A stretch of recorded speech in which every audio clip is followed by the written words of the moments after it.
বাংলার টাইগাররা নাকি আমেরিকার দুর্বল দলের সাথে হেরে গেছে। আরে ভাই, তোরা নাকি আবার ওয়ার্ল্ড কাপ খেলতে গেছে, তোরা নাকি সেমিফাইনাল খেলবি, তোরা নাকি দ্বিতীয় রাউন্ড খেলবি। তোদের মতন দলে যদি এরকম লট প্লেয়ার থাকে তাহলে তোরা কিভাবে জিতবি? যে কিনা ক্যাপ্টেন, 11 বলে 3 রান করে, সে আবার ক্যাপ্টেন রাখার যোগ্যতা রাখে কিভাবে?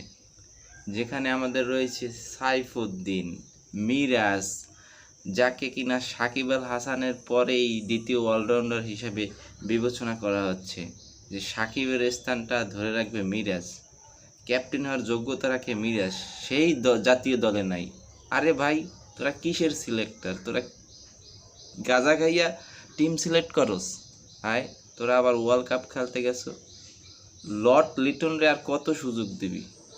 বারবার সুযোগ পেয়েও সে নিজেকে প্রমাণ করায় ব্যর্থ, তারপরেও তোরা সুযোগ দে।